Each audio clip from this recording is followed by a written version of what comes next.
Welcome back to Business. I'm Sandra Sinamapen. For the fees he owed his secondary school, 23-year-old Raphael Ayi from Jamestown, a slum community in Accra, thought his dream of becoming an architect was dashed, all because he was denied his WASI certificate. However, his hope has been revived after discovering the Design and Technology Training Institute, a new technology and vocational training institute at fusing technology with carpentry and metal work. Karen Dodo has more in this report.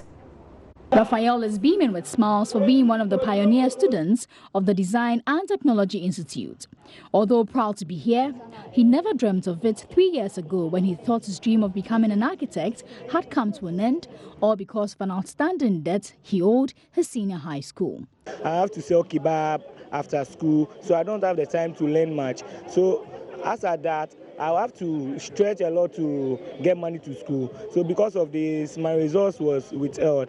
So after secondary school, I sat home for 2 years without going to university because I've not seen my results. So I was like, Ralph, I have to be to the university. So I've been every day I search on the net to find out where I can get scholarship to the university because I am eager to go to the university. And God being so good to me, I bumped up to this very beautiful scholarship, and it led me to DTI.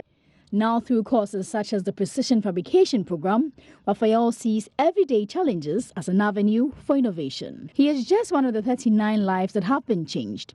The launch of DTI state-of-the-art campus in Accra is not just a fresh start for these youth, but also a dream come true for founder Kostan Swaneka. With 25 years in the art industry after pursuing a course in art, she realized a gap between the job market and the educational system. Her vision is to transform the face of technical and vocational education in Ghana. So I realized that there was such a big gap between industry and academia, and there was the need to bridge that gap. And so DTI basically is that, fruition of that dream. More so because more and more conversations are leaning towards skill education. But the perception and the need to change that very negative perception of young people not wanting to go into technical education. But if you find yourself in an amazing space like this, it should be your first choice, not because I was told I couldn't continue, so I was forced to, but this should be your preferred choice of education. Present at the launch was educationist Anis Hafa, who called for a rebranding of education to include practical training. It just makes sense that we have something to show at the end of our education. So what I was telling parents is that everyone has to take it upon themselves to look at a new framework for pre-tertiary education curriculum in this country.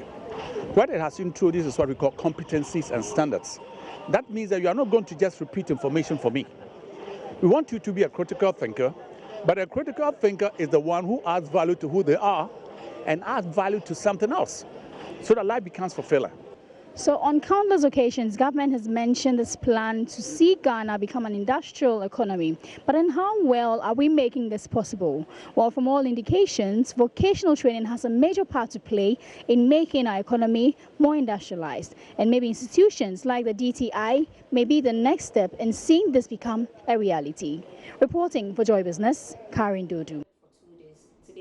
Opportunity to start the validation process.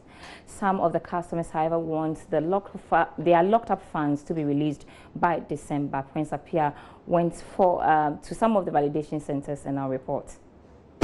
So for 2 days, customers of the defunct investment companies besieged the premises of the Consolidated Bank Ghana CBG in Ashanti region to begin the verification processes. Unfortunately, 2 solid days, Monday and Tuesday, no official turned up. Fortunately for them, this morning the exercise have begun. The numbers are reducing. The officials are present in most of the premises. They're asking for their documents, trying to verify them. But one thing that runs through all those we've spoken to is that they want at least the principal of their investment if the accumulated interest cannot be given to them. I brought all my documents, but the official says he can't validate them because I joined at the time they paid with receipt and not through the bank. 207 and I'm here in Jao. But it's today that they have started for us. So now we are on the process, we are doing it. So are you done with yours? Yes, the form has been filled over there and I have submitted it. We have started the process, though I am not so convinced. I am hopeful we will get our money.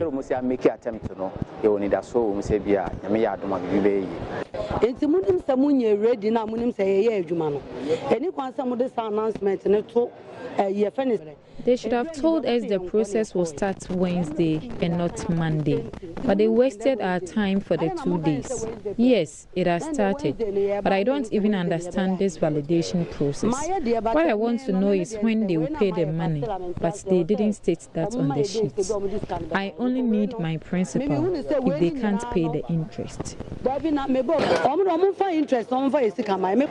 Others are positive that bringing these documents would make some positive change. My name is Prince Apia, reporting from Kumasi.